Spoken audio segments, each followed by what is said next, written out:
Juan, una mujer a la que llevo admirando muchísimos años, primero como divulgadora y musicóloga, porque ella la seguía en ese camino antes de conocernos personalmente, pero tengo que decir que cuando conocí a Irene, un día en la redacción de Radio Clásica, me deslumbró por completo, y cuanto más la conozco, más me deslumbra. Yo creo, Irene, que parte de esa magia... La he pagado bien, ¿eh?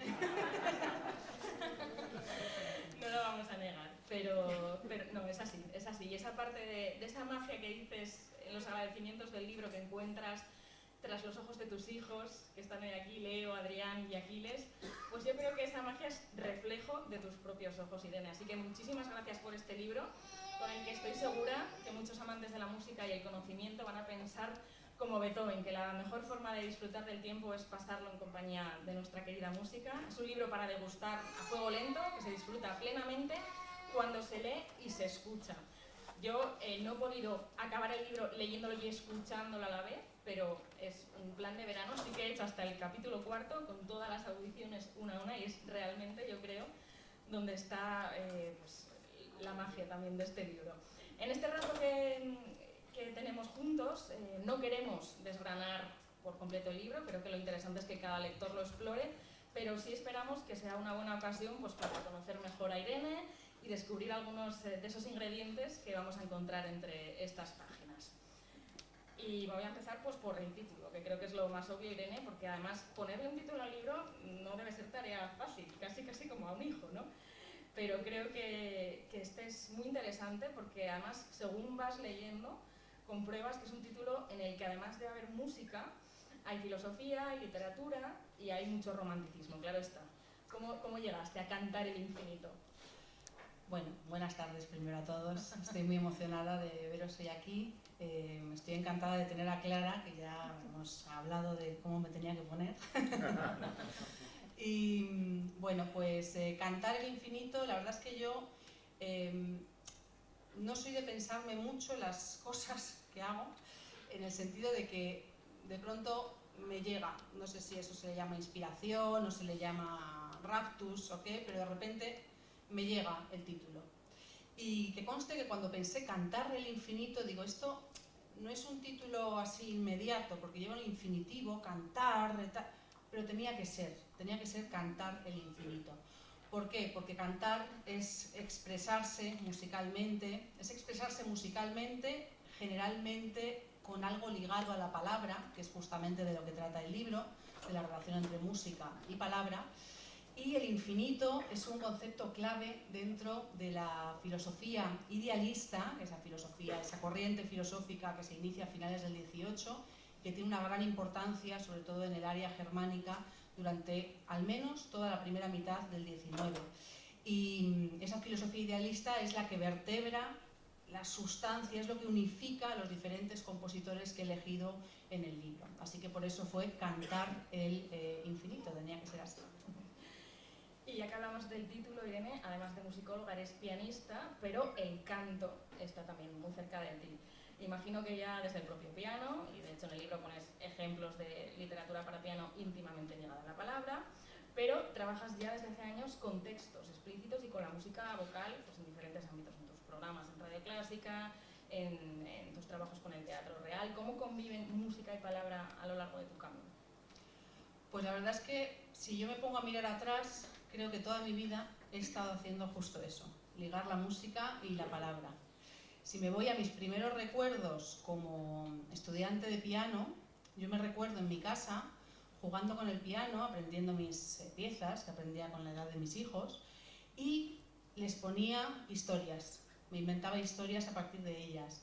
Me imaginaba en qué anuncios podrían sonar, o sea, a veces era más poético y otra más frívolo, ¿eh? Esta va para el anuncio de calcetines, pues así era. O sea, estaba constantemente conectando la música con esos aspectos de la comunicación, esos aspectos verbales, esos aspectos poéticos muchas veces, ¿no? Conforme fui avanzando y fui creciendo, pues empecé a tener como una cierta sinestesia en mi cabeza entre lo poético y lo musical.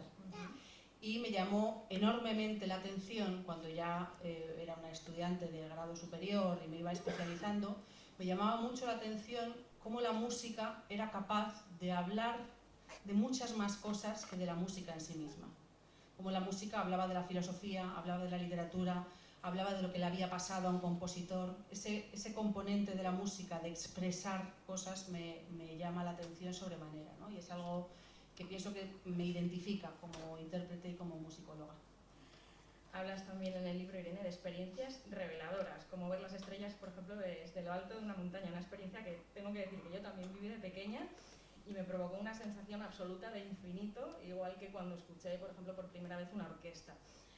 Y la ópera, género que conoces y trabajas, también suele ser una experiencia reveladora. ¿Cuál fue tu primera ópera? ¿Lo recuerdas? ¿Recuerdas tu primera experiencia así reveladora en el terreno musical? Pues en el terreno operístico tengo que decir que yo llegué tarde. Esto igual decepciona a algún oyente de la radio que se piensa que yo soy una forofa de la ópera desde mi más tierna infancia. No porque yo no venía de una familia de músicos y la ópera no era algo a lo que mi familia estuviese aficionada, y por tanto pues quizás mi primera ópera la vi, creo que fue Unas bodas de Fígaro en el Teatro Real, con pues en torno a 20 años, entonces ya estaba entradita en edad. Mi relación con la ópera ha venido un poco desde la necesidad laboral. Yo hacía cursos de divulgación musical en una escuela que se llamaba CEDAM hace muchos años. Algunos de los que estáis hoy aquí sois alumnos de CEDAM, lo cual me emociona muchísimo porque quiere decir que llevamos juntos más de 12 años, ¿eh? Tiene un mérito enorme por su parte. Y daba esos cursos de divulgación y una persona que está hoy por aquí pues me dijo, tienes que hacer un curso de ópera. Y yo dije, pues si es que yo de ópera tampoco sé mucho. O sea, yo había estudiado mi carrera de piano y en los estudios superiores de piano, por desgracia, la parte operística que se da es muy pobre, se da dentro de la historia de la música y 4 detallitos. Entonces pues no tenía mucha idea, ¿no? Pero me sirvió como reto y la persona que me lo pidió la tenía mucho aprecio y dije, pues lo voy a hacer, voy a montar un curso de 10 sesiones sobre ópera. Me pasé el verano estudiando, o sea, lo de mis veranos, cuando me preguntáis, ¿cómo sacas tiempo para todo? Pues porque estudio un montón. Lo de mis veranos pringando, mi marido lo sabe, que es una cosa recurrente, ¿no? Entonces, el verano del 2013 tocó la ópera. Y estudié muchísimo de ópera para poder dar ese curso a un buen nivel y demás. Y a partir de ahí, esa misma persona, con un grupo de aficionados que se han convertido en mis amigos, pues me pidieron analizar las óperas de la temporada del Teatro Real. Ellos iban al teatro y les gustaba, ¿verdad?, que yo les contase pues algunos aspectos de esas óperas. Y entonces pues eso a mí me hacía tener que analizarme a fondo, porque yo las cosas las hacía con responsabilidad, o sea, si daba una charla de ópera me sabía de pe a pa, eso sí.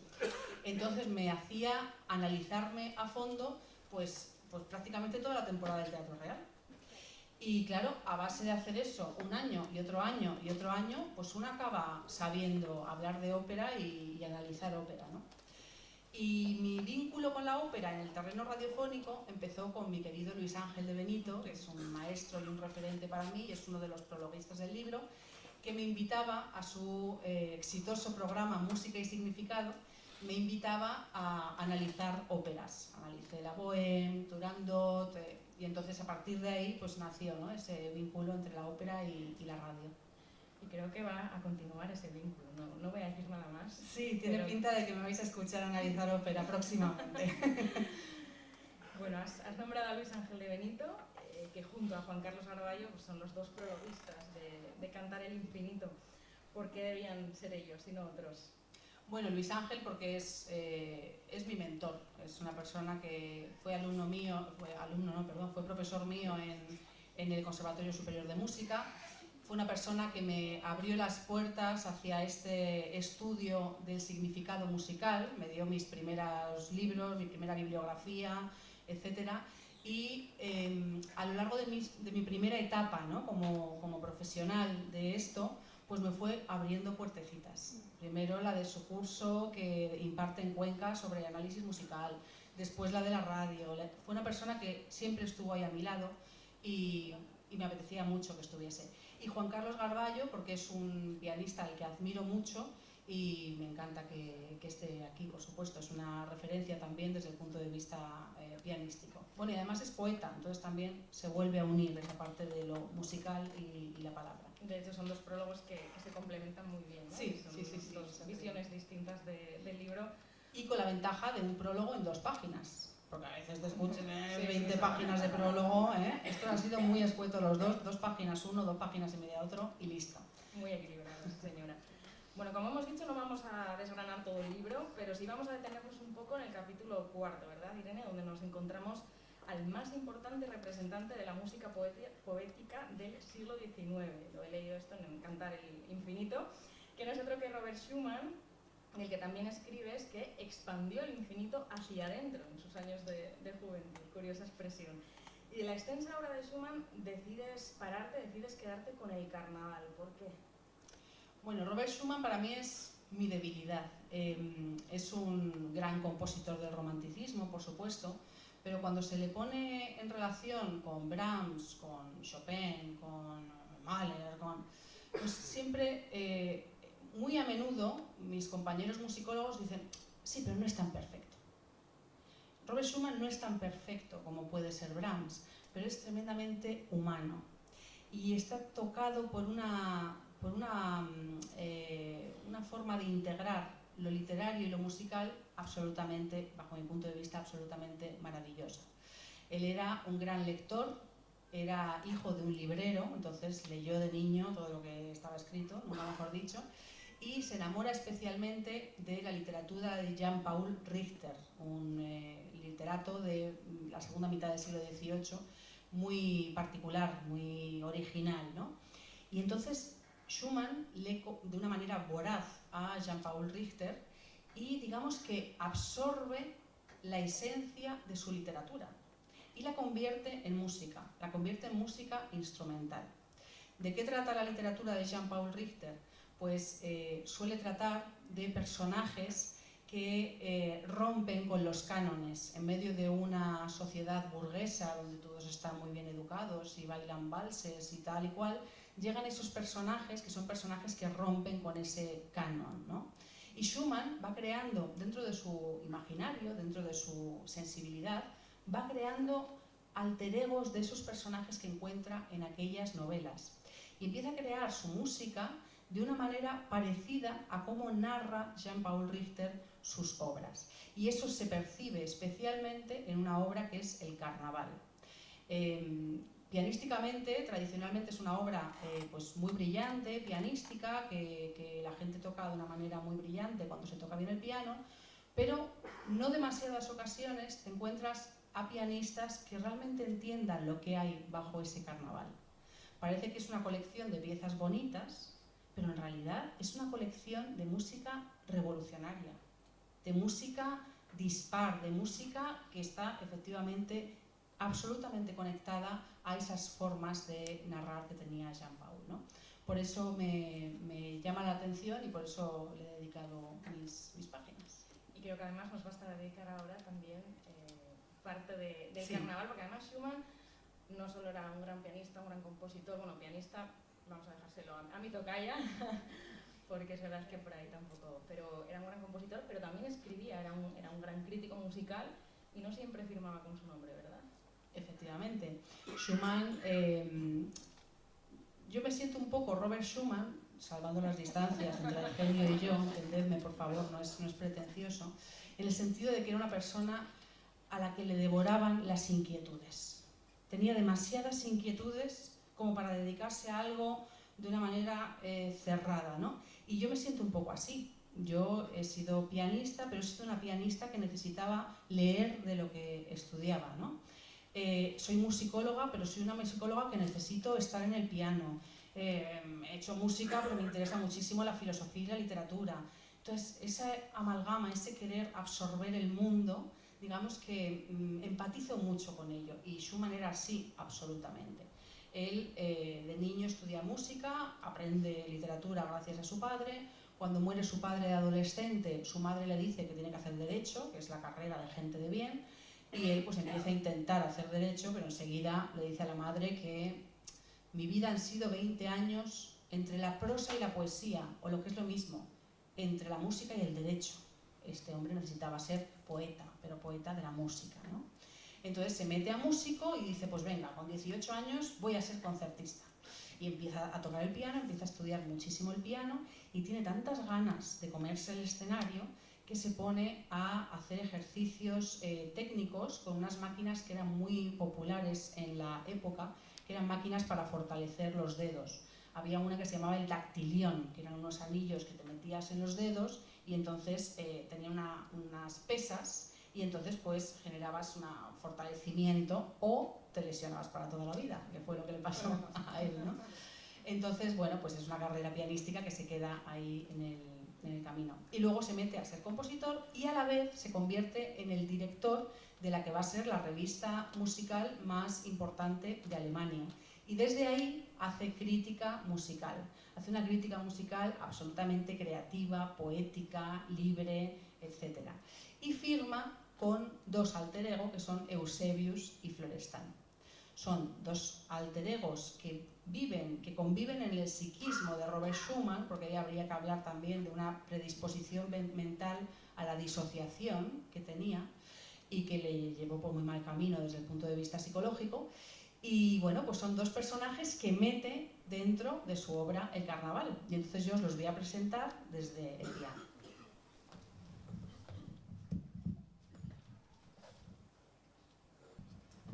Bueno, pues entre las cosas que a mí me maravillan del Carnaval está cómo Schumann, en piezas que no sobrepasan el minuto de duración en muchos casos, consigue identificar a esos personajes que viven en su imaginario, dándoles una personalidad musical absolutamente clara, determinante, definida y profunda. Entonces, Eusebius y Florestan eran las dos partes que tenía Schumann dentro de sí. Eusebius era su parte introspectiva, cuando él quería escribir un artículo pues, soñador, introspectivo, melancólico, firmaba como Eusebius. Y cuando quería escribir una crítica muy potente, muy polémica y tal, firmaba como Florestan. Y ahí estaban esos dos polos de su personalidad. ¿Cómo es el Eusebius musical que crea en el Carnaval?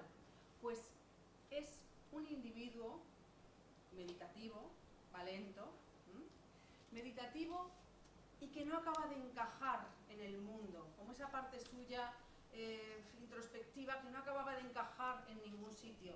Y entonces no acaba de encajar y por eso coloca en una pieza que está escrita en 2×4, o sea, una pieza que para que la música sea cuadrada tiene que tener 2, 4, 6 u 8 corcheas, mete un tema que tiene 7 notas. ¿Cómo vamos a sentir eso? Como algo que no está cerrado rítmicamente, se percibe enseguida.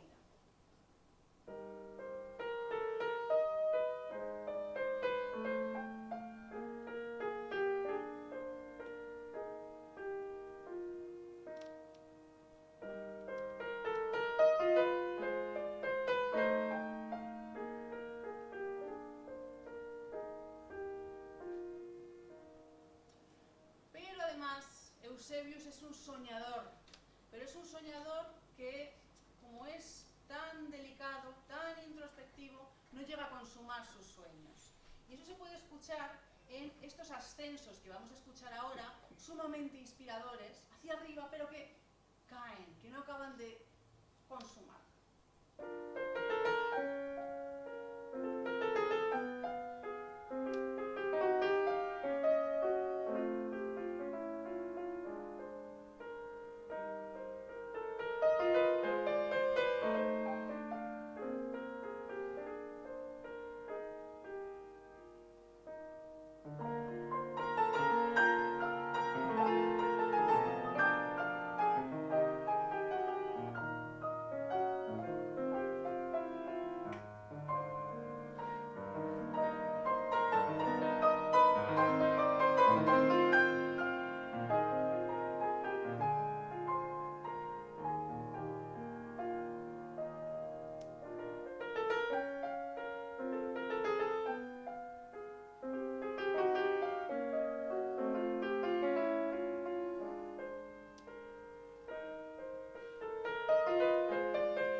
absoluto de una persona soñadora, introspectiva, como la que os estoy recreando. Por contra, Florestan, Florestan lo definía como un asaltacielos, o sea, una persona absolutamente bebente, absolutamente hacia adelante. Era un asaltacielos, pero está hecho de la misma materia que Eusebius. Está hecho de la misma materia quiere decir que vamos a escuchar las mismas figuras de 7 notas, lo que teníamos aquí. Ahora lo vamos a tener aquí. Seguimos teniendo 7 notas, pero en el caso de Florestan tenemos que meterlas en tempo. Ahora sí tenemos figuras regulares que marcan esa vehemencia del personaje.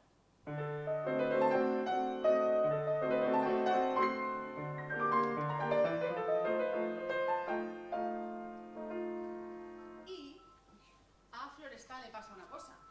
Es un asaltacielos, sí, pero es una persona que a veces tiene raptus contemplativos. Lo que va a pasar a continuación en la pieza es difícil de explicar, yo lo sé. Lo explico mejor en el libro de cómo me va a salir ahora. Cómprenlo. No, es difícil porque además no me lo he preparado, entonces tengo que pensar cómo decirlo, pero lo voy a saber decir bien. Vamos a ver, hay una cosa en la literatura que se llama intertextualidad, que consiste en que en una obra literaria se utilizan rasgos de otra obra literaria y se colocan ahí, ¿sí?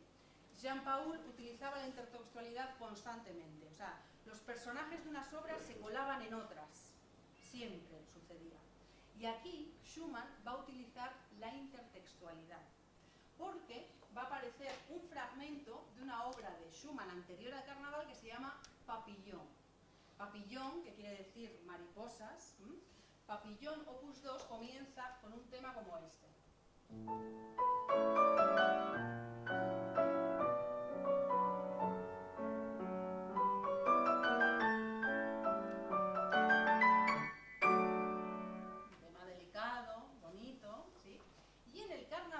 Nuestro Florestan, después de tener la primera estampida, vamos a verle cómo se queda quieto contemplando a Papillon que aparece dentro de la pieza. O sea, un rasgo de intertextualidad llevada a la música. Ya veréis.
Pues así son las 24 piezas de Carnaval. Son retratos de distintos personajes en los que se cuelan elementos de otras obras, en los que suceden cosas que están íntimamente conectadas con lo literario, como podréis leer si leéis Cantar al Infinito.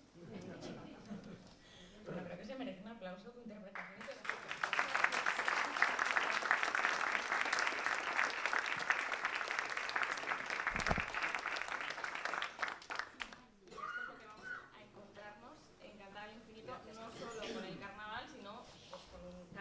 De obras clave del romanticismo musical. Qué lujo escucharte, Irene, al piano, también poniendo en palabras la música. Y hoy has estado en Radio Clásica, nuestra querida Radio Clásica, en Sinfonía de la Mañana, con Martín Llave, que se ha fijado en el capítulo dedicado a Mahler con la canción de la Tierra. Muy recomendable escucharlo, así que vamos a centrarnos nosotras en ese cuarto capítulo, pero vamos a hablar también un poco de los autores que toman protagonismo en tu libro, que son pues, Beethoven, Schubert, Schumann, Chopin, Berlioz, Liszt, Tchaikovsky, Wagner, Brahms, Richard Strauss, Mahler y quizás la elección más sorprendente, Szymanowski. Sí. ¿Por qué se debía cerrar el círculo con este autor polaco? Bueno, yo en un principio quería cerrar el círculo con Mahler, que es, digamos, el punto de llegada de del movimiento romántico, ¿no? Ya en el siglo XX, es el que cierra un capítulo que nace con Beethoven y termina con Mahler claramente. Pero escribiendo el libro tuve la oportunidad de analizar para la Orquesta Nacional de España una sinfonía de Karol Szymanowski, de un compositor ya del siglo XX, que compone una sinfonía que titula Canto a la noche y que está inspirada en unos versos del poeta místico Rumi. Son unos versos que ya leeréis en el libro, son absolutamente idealistas. Es un encuentro con la noche como reveladora, pues, de la idea de Dios, de la idea de infinito, Entonces me pareció un poco bueno, pues curioso, ¿no? Que estando yo ya terminando el libro, de repente llegase hasta mí una obra que tenía tanta relación con esto. Y me tuve un poco un flechazo con ella, la analicé con mucho gusto, hice una pequeña conferencia en torno a ella, en fin, me empapé de ella y dije, pues esto tiene que acabar con Szymanowski, porque es una manera de no llegar a cerrar el círculo del todo, sino de dejar abierto el camino hacia un Cantar el Infinito 2. O sea, que es cuestión de marketing. Así ha quedado, ¿eh, Alessandro? Alessandro sube las cejas diciendo, no sé, otros 4 años de gestación. No, un Cantar el Infinito en torno a ciertos compositores del siglo XX que siguen componiendo bajo unas premisas idealistas. Parece un poco mentira, ¿no? En medio de un siglo como este, en el que lo tecnológico, lo materialista, lo inunda todo, pero no, hay compositores como Olivier Messiaen, como Ligeti en ciertas obras, que tienen esa mirada a lo que hay más allá, a la trascendencia, al infinito, ¿no?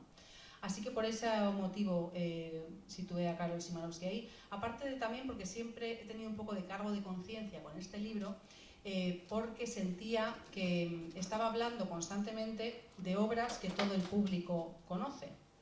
Entonces yo decía, ¿qué necesidad tiene la novena sinfonía de ser narrada por mí en un libro? O el Winterreise de Schubert, ¿no? Pudiendo acercarme a obras desconocidas. Hubiera sido otro enfoque. Bueno, mi manera de justificar que me he acercado a esas obras es que son obras tan potentes, transforman tanto a las personas que las escuchamos con atención, que merecen la pena 1 y 1000 análisis. Por supuesto que hay muchas formas de analizarlas. La que yo imprimo en el libro es la mía, que es la que me pidió Alessandro Pierocci cuando me propuso un libro sobre música y palabra, y sí, me parecía que tenía que hablar de estas grandes obras, ¿no? Pero Szymanowski es la excepción para que no me digan, es que has tratado solamente a compositores súper conocidos y obras súper conocidas. Digo, no, he tratado a Szymanowski, ¿a que no lo conoces? Así me quedo con la conciencia tranquila. Bueno, puedes quedarte con la conciencia muy tranquila. Esta pregunta yo también me la hago mucho, ¿no? ¿Qué puedo, cuando nos encargan unas notas, cuando tenemos que trabajar sobre una obra archiconocida, pues eso, como puede ser la novena de Beethoven? Claro, a mí me abruma, ¿no? Digo, ¿qué podemos aportar? Pues en tu libro está perfectísimamente justificado y de hecho me gusta mucho cómo presentas a Beethoven como una figura optimista, ¿no? Cuando todos lo asociamos a un carácter huraño, ¿no? Y tú defiendes a un Beethoven alegre. Sí, y mucho a través también del análisis de la novena. Sí, porque para mí Beethoven es el ejemplo, es una de las personas más constructivas, iba a decir, que yo he conocido. Lógicamente no le he conocido, pero la verdad es que sí que he estado tan en contacto con su obra, con su biografía, con sus cartas, que le conozco. Y me parece una personalidad absolutamente constructiva, de la que yo he aprendido mucho a nivel humano.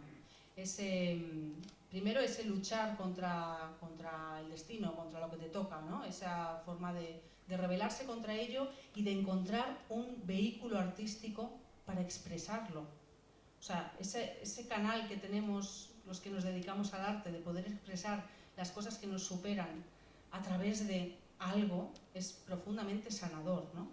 Entonces, eso por supuesto que lo tiene como compositor, y es quizás el primer compositor de la historia en situar en el centro lo que a él le pasa, ¿no?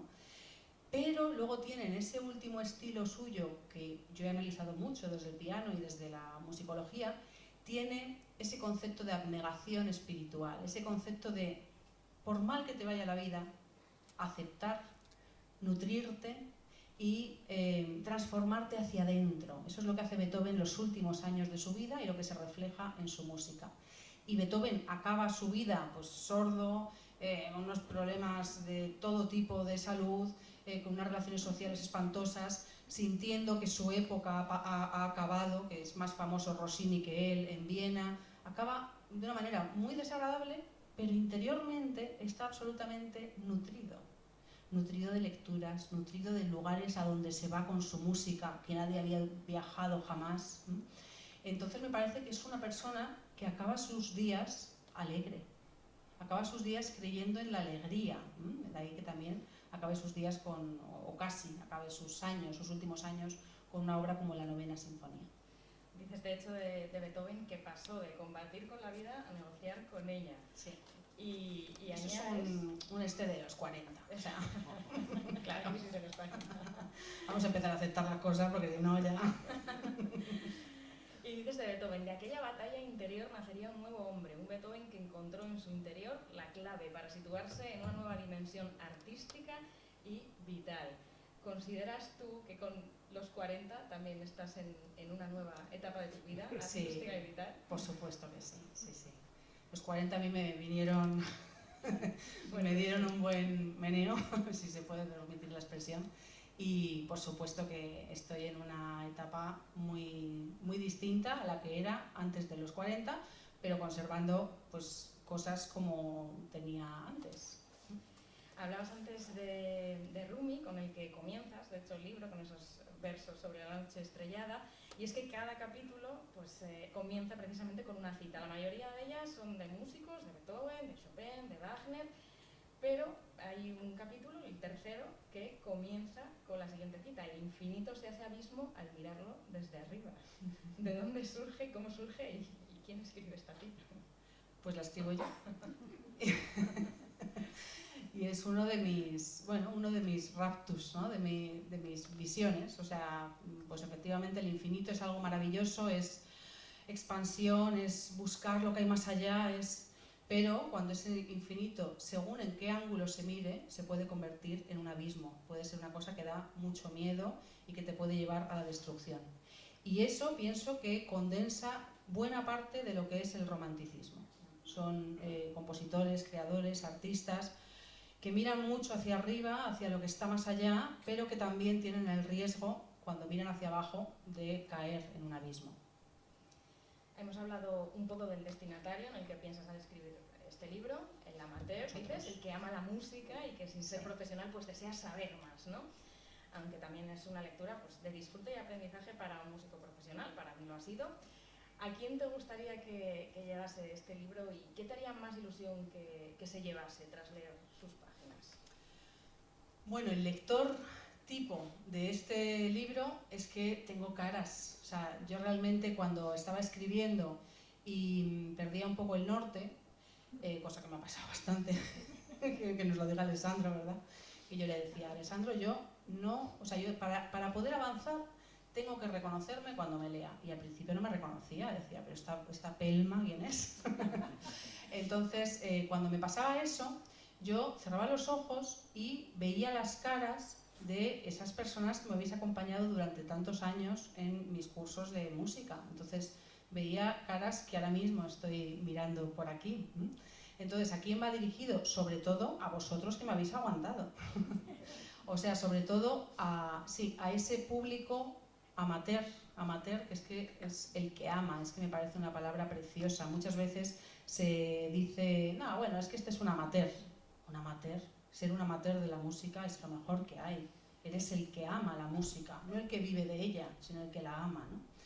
Y nada, pues para vosotros, para los amateurs, va sobre todo este libro, con pues una parte, digamos, más ensayística, más de elaboración de contenidos más personal, y una parte muy en la línea de lo que trabajo en la radio, de lo que trabajo en los cursos, que es revelar cosas de las obras que yo conozco. O sea, presta atención porque aquí está pasando esto. Pues eso lo cuento. Y por eso el libro lleva tanto una parte de lectura con una sugerencia de escucha de unas audiciones. Lógicamente cada lector es un mundo y hay lectores que dirán, pues yo me lo leo de arriba abajo y no escucho nada. Pues estupendo, también lo puedes hacer. Pero si vas intercalando, desde luego para vosotros, amateur, pienso que os va a venir muy bien. El hecho de intercalar esos comentarios que yo voy poniendo con las sugerencias de audición que indico. ¿Has tenido algún feedback? Porque sé que has estado en la Feria del Libro, un par de días ahí firmando y tal, ¿ya te ha venido alguna amateur a decirte qué le ha parecido el libro, cómo se lo ha leído? Pues todavía no. Bueno, tú has sido de las primeras y no eres amateur. No, todavía no. Lo habéis comprado, pero aún no me habéis dicho qué os parece. No sé si será buena noticia o mala. Bueno, creo que vas todavía a tocar algo al piano. No lo hemos hablado antes, pero sí lo hemos hablado hace días, que también Chopin va a ser protagonista, si no me equivoco, y con una obra que fue un flechazo musical para uno de los prologuistas. Creo que sí. Juan Carlos Garballo habla de la primera balada de Chopin, que yo creo que además a todos también, cuando la escuchamos por primera vez, se nos queda grabada, ¿no?, a fuego. Así que cuando quieras, Irene, Chopin sí. Es tuyo. Hablo un poco de ella y ahora me siento. La primera balada es, pues, quizás una de las obras que más condensa lo que es el romanticismo. Luego tiene otra, Chopin. Yo ahora estoy interpretando la cuarta en diferentes conciertos, es una obra maravillosa, pero ya es un Chopin mucho más maduro, es un Chopin que compone 12 años después, la cuarta balada, y se le nota a Chopin que ha madurado. Pero la primera balada es la balada de la juventud que siente, de los ideales, de la nostalgia, del desarraigo, todo vivido a tope, con la emoción por bandera. Y por eso es una obra muy auténtica y pienso que es una obra que no deja indiferente a nadie. Trato las baladas dentro de Cantar el Infinito porque son obras que explícitamente están conectadas a la idea de lo poético. La balada es una pieza instrumental, pero también es una obra poética que se pone muy de moda a finales del siglo XVIII en Centro Europa, en Inglaterra. Era pues algo parecido a lo que tenemos en España con el romance, una pieza, un poema estrófico que va narrando hazañas, generalmente de héroes a los que les pasan cosas, en entornos naturales, en entornos legendarios, y esos héroes pues sufren, les pasan cosas sobrenaturales muchas veces. Por eso las baladas de Chopin tienen un componente un poco oscuro y acaban fatal. Bueno, de hecho, hace pocos días he encontrado una poesía de Mickiewicz, que es el poeta polaco por excelencia, y es el poeta polaco en el que se basa Chopin para componer sus baladas, y me ha parecido que revelaba enormemente ciertos aspectos de la balada que vamos a escuchar a continuación. Voy a tocar nada más un fragmento de ella. Entonces, si os apetece, pues vamos a ver en qué consiste este poema de Mickiewicz. Claro, Mickiewicz escribe baladas, pero escribe baladas con una intención especial, que es acordarse de su tierra. Mickiewicz es polaco. En 1822, en pleno fervor nacionalista de los polacos, tratando de independizarse del dominio ruso, pues escribe estas baladas en las que no solo tiene todos los elementos de las baladas que os acabo de comentar, sino que además tiene una reivindicación nacionalista, una reivindicación de «Oh madre patria, qué mal te tratan, ¿dónde estás, madre patria?», etc. Años más tarde, en 1830, es el gran momento de insurrección de los polacos, una revuelta que hay en Varsovia, y es una revuelta salvajemente reprimida por Rusia. Parece mentira que estemos hablando de esto, ¿no? Y que lo cerca que quedan, ¿no?, otra vez este tipo de cosas. Pero bueno, es salvajemente reprimida por Rusia y a partir de ese momento se exilian Mickiewicz, Słowacki, un montón de poetas e intelectuales polacos que acaban llegando a París, como estaba Chopin en París, que también había salido de Polonia, pero por otras razones. Y entonces se encuentran allí lo que se ha denominado la gran emigración, que eran esos protagonistas de los intelectuales polacos, ¿no?, que estaban allí. Y entonces tenían síntomas comunes de desarraigo, de nostalgia, de echar de menos esa madre patria que no vuelve, de preocupación por sus familiares, de sentirse fuera de su sitio, en fin, comparten emocionalmente muchas características Chopin y Mickiewicz. Y este poema en concreto, que no es una balada, pero que se asemeja en características, está justamente escrito en el año 1830, en el año de la insurrección. Dice: «Oh madre polaca, brillas en las pupilas de tu hijo la grandeza de espíritu cuando contempla desde su frente infantil el orgullo y la nobleza de los antiguos polacos. Cuando, habiendo dejado a otros de su edad, corre en busca de un anciano que le narre viejas glorias, cuando escucha con la cabeza gacha las historias que le cuentan de sus antepasados. Oh madre polaca, mal se divierte tu hijo. Arrodíllate ante la imagen de la Virgen de los Dolores y mira esa espada que hace sangrar su corazón. Con una igual, el enemigo atravesará su pecho». Continúan unas estrofas. Llega un momento en el que dice: «Tu hijo será desafiado por un espía desconocido y esa lucha lo conducirá a un juicio por perjurio. El campo de batalla será un sórdido agujero y dictará su sentencia un poderoso enemigo. Al vencido, por monumento funerario, le quedarán las secas tablas del patíbulo. Serán toda su gloria el breve llanto de una mujer y las largas conversaciones nocturnas de sus compatriotas». Está la esencia de ese desarraigo, de ese hijo que será maltratado por la vida, y esa madre polaca que se queda como una idealización. Bueno, pues algo parecido, pero en música, sin palabras. Ahora tengo que hablar así. Compone Chopin con su primera balada, año 1835. Publica su primera balada y la titula Balada sin palabras. Balada sin palabras quiere decir, te voy a contar aquí, sin palabras, lo que es una balada de Mickiewicz. Y lo primero que tiene esta balada es, como las baladas poéticas, una introducción. Un érase una vez de la historia. Es algo en lo que todos los estudiosos de estas baladas intuyen una actitud narrativa, un ir a contar una historia. Comienza así.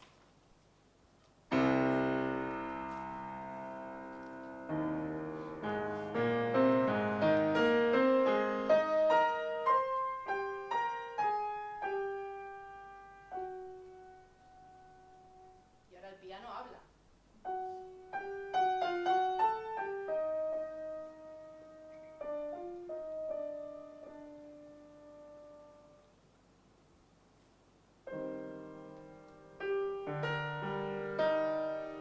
Acorde disonante, a más no poder, donde dicen también los estudiosos que está la clave afectiva de esta obra, en este acorde roto. ¿Sí? Y ahora entra el protagonista.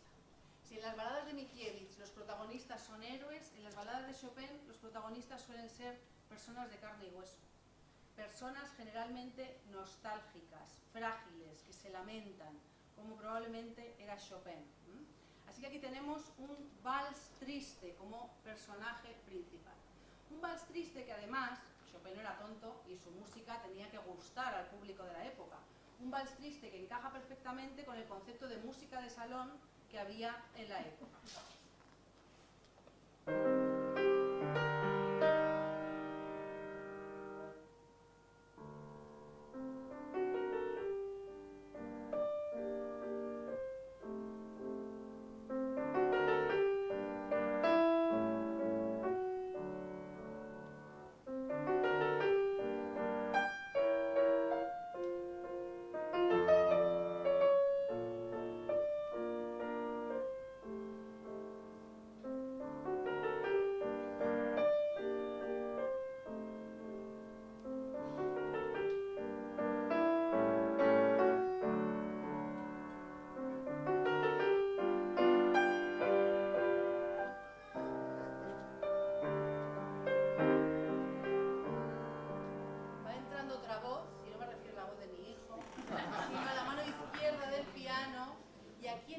parte que vais a escuchar ahora, esto deja de ser convencional en la época. Lo que escuchábamos como un valsecito amable, ahora Chopin lo rompe y lo convierte en algo que tiene un interés extra, digamos, deja de ser convencional.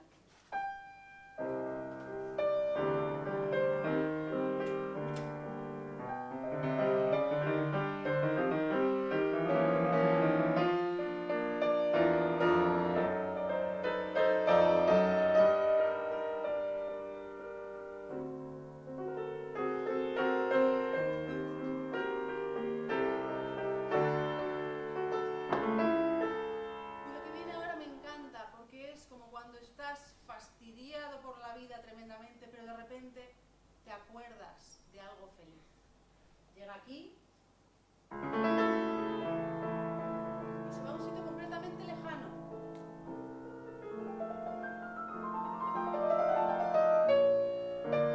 Y es un suspiro y vuelve el dolor.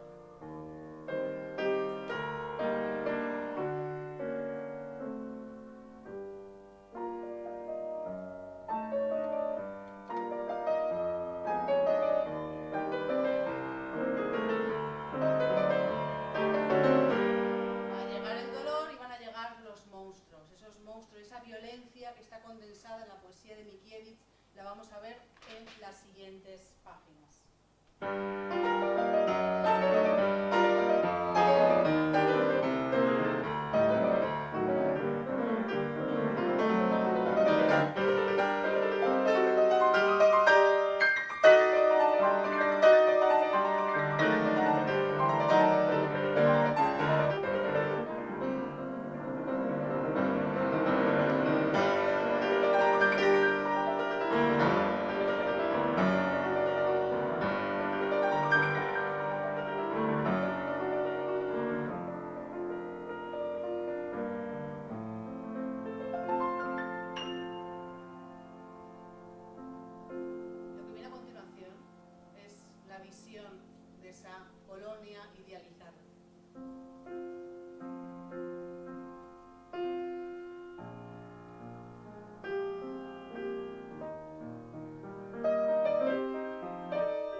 Vals inicial, un tipo triste, pues ese vals, después de haber visto esa Polonia idealizada, suena así. Es el mismo tema transformado.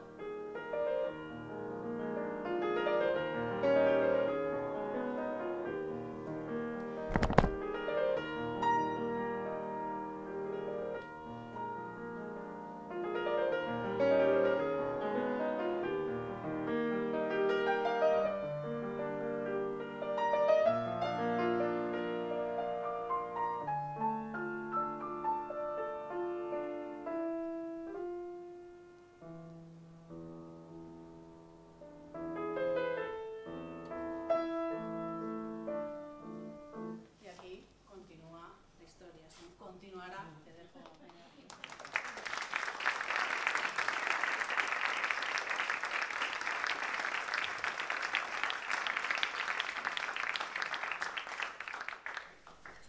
Nos quedamos aquí a medio camino. A medio camino, sí. Y vamos a aprovechar para hablar de tu proyecto de caminos en la vida y en la música. Y esa figura del caminante que también destaca en estas páginas, desde el Wanderer de Schubert hasta el de Brahms de Mahler, y dices, el viajero parte motivado de la sed de descubrimiento, y mientras que el Wanderer lo hace inducido por el rechazo a los suyos o por un cierto malestar existencial. Uno busca, el otro huye. El Wanderer emprende un viaje en soledad, infiltrándose en la naturaleza como un elemento clave que lo enfrenta a sus miedos al tiempo que se convierte en su interlocutora, una especie de espejo en el que mirarse y reconocerse. Irene, ¿cuánto hay en tu camino de wanderer y cuánto de viajera? Según el día. Yo soy bastante wanderer porque tengo algo de aventurera. O sea, siempre estoy saliéndome del camino que me marca la vida, sin hacer mucho ruido, muchas veces sin que los demás lo noten, pero siempre estoy buscando más allá, y en eso soy un poco wanderer. Lo que pasa es que cuando uno se pierde tiene que saber hasta dónde perderse. Entonces yo creo que ya a mis 42 pues he aprendido a perderme un poquito y saber volver al camino principal. Entonces eso pues es un privilegio, porque te puedes marchar un poco, estar en territorios más oscuros, en bosques más perdidos, pero el camino está muy claro, ¿no? En ese sentido, pues tener familia, tener hijos, creo que te ata en el buen sentido, te arraiga al camino de la vida, ¿no? Y eso es una maravilla. Pero sí, soy wanderer y soy viajera también porque me encanta ir y venir y demás. Y los caminos son algo muy especial para mí, tanto es así que mi siguiente proyecto con el piano va a tener mucho que ver, no voy a adelantar nada ahora, pero va a tener mucho que ver con la idea de camino en la música, qué significan los caminos en la música, qué tipos de caminos hay, etc. Así que ya os iré adelantando en otro momento. Bueno, pero en el libro también hay eso, muchos caminos, sí. Importante. Bueno, tienes 3 hijos, has escrito un libro, me imagino que el árbol, si no lo has plantado, lo vas a plantar ya este verano, o deberías, porque vamos... Con cuidar las plantas ya bastante tengo. Bueno, creo que vas a ofrecernos más música para cerrar, pero sí me gustaría preguntarte antes por cómo ha sido vivir todo este proceso y cómo ha sido vivirlo junto a otro músico, filólogo y escritor como es Alessandro Pierocci, que no sé dónde está. Yo creo que ha debido de ir a labores editoriales. Ha salido. Y con la editorial en medio todo. Pues bueno, ha sido un camino, nunca mejor dicho, largo, 4 años, desde que me encargó este buen hombre la idea de escribir un libro entre música y palabra, hasta el día que lo publiqué, pues han pasado 4 años. Es mucho más del tiempo que él tenía previsto para publicar el libro. Alessandro. Entonces, he podido con su paciencia en muchas ocasiones. A ver, ¿cuál es la contrapartida de este éxito y de esta maravilla que es Cantar el Infinito? Pues la contrapartida es ponerte a escribir un libro, comprometerte a escribir un libro sin tener tiempo para escribir un libro. Eso es una estrategia clásica de wanderer. O sea, meterte en un bosque que dices, a ver cómo salgo ahora. Porque la realidad es que yo no tenía tiempo para escribir un libro. Cuando me lo propuso él, pues estaba embarazada de mi 3er hijo, estaba acabando musicología, tenía trabajo a raudales, no tenía horas. Entonces, todo este tiempo ha sido un rascar horas de la vida para escribir estas páginas. Y además, claro, son páginas que no son como escribir un programa de mano o un texto profesional, que yo estoy harta de hacer constantemente porque me dedico a ello, sino que en cada una de esas páginas hay una parte de mí. Entonces, es un trabajo creativo y de coherencia con una misma muy grande. Entonces ha sido algo pues muy complicado en la práctica, pues irme a Mallorca con una maleta llena de libros para escribir mientras está en la playa, y muy complicado internamente, ¿no? El aprender a escribir, que yo no sabía escribir un libro, parece que sí, pero no. No sabía, porque sí sabía escribir textos cortos, pero no sabía hacer un hilo que conecte, ¿no? Toda la complejidad que hay detrás de un libro, pues yo no era consciente de ella hasta que no me puse a escribir y vi lo complicado que era. Pero bueno, pues lo he conseguido. Alessandro ha tenido mucha paciencia, lo cual le agradezco desde el plano profesional y desde el plano personal también. Creo que en el camino de esta relación de 4 años pues he ganado, además de un editor, un amigo, y ha sido pues francamente una experiencia, ahora que ha terminado, pues una experiencia maravillosa, porque me ha enriquecido, me ha transformado y porque es algo muy bonito el dejar un libro en el mundo. Pero bueno, el proceso ha sido complicado, eso no hay quien lo niegue. Bueno, el resultado es muy bueno, sí parece que sabías escribir libros, sí que me parece. Se lee pues muy fácil y además se aprende muchísimo. A mí me ha hecho, por ejemplo, reconectar con la filosofía, con cosas que tenía un poco olvidadas, con otra visión de grandes autores y de grandes obras. Y luego además, bueno, pues, y esto también me imagino que el trabajo de Alessandro es importante, pues está todo muy cuidado, el glosario de términos es un libro accesible para todo el mundo, no se os escapa ni un término musical por explicar toda la bibliografía, la lista de audiciones, algunas además muy concretas y pormenorizadas, así que, bueno, enhorabuena y larga vida, canta el infinito y que haya una segunda parte. Bueno, a ver. Pues nada, pues nos vamos a despedir. Te quiero agradecer, Clara, a ti, haber sido anfitriona de este acto. Clara también es mamá recientemente, entonces dejar a su criaturita en casa, yo sé que se lo agradezco el doble, ¿no? Que esté aquí. Somos compañeras de Radio Clásica y bueno, pues dentro de la redacción hay personas con las que tienes una chispa especial y Clara pues para mí es de esas personas, así que estoy muy contenta de que haya sido ella mi compañera en este acto. Y nada, voy a acabar con música, voy a volver al Carnaval de Schumann y voy a tocar otras dos miniaturas. En este caso son los retratos de Chiarina y de Chopin. O sea, Schumann dentro de su carnaval no solamente crea personajes imaginarios como Eusebius y Florestan, sino que también hace retratos de personajes reales. Uno es Chopin, gran compositor al que Schumann admiraba muchísimo y recrea su forma de expresarse musicalmente, me parece que de una manera maravillosa. Es un retrato muy bello del compositor. Y Chiarina, ¿quién es Chiarina? Pues Chiarina era una chiquita de unos 14 años que Schumann conoce cuando va a estudiar a Leipzig con Friedrich Wieck, que era el profesor más formal y más carca de todo Leipzig, ¿eh? Pero era muy buen profesor, muy buena, a la antigua, ¿no? Y Friedrich Wieck tenía una hija que era Chiarina, era Clara, se acabaría convirtiendo en Clara Schumann cuando se casase con Robert, pero en aquella época no estaban casados, en aquella época era una niña de 14 años que tocaba el piano increíblemente bien. Decía Goethe de ella que tenía la fuerza de no sé cuántos muchachos, o sea que tenía una forma de tocar muy vehemente, muy sólida, era una grandísima pianista de la época, una de las más grandes. Y me gusta mucho el retrato de Chiarina porque lejos de hacer un retrato de lo típicamente femenino en la época, que hubiera sido un valsecito mono, Chiarina está escrito en una dinámica forte, no pega para una chica de la época, forte y llena de acentos. O sea, te pinta a una niñita de 14 años con un impulso vital impresionante. Así que voy a tocar esas dos piezas y ya aplausos finales y nos vamos al cóctel, que tenemos un vinito preparado para compartir con todos vosotros. Y por supuesto firmo libros, hago dibujos, todo lo que hago. A mí antes no te escapas y me firmas el libro.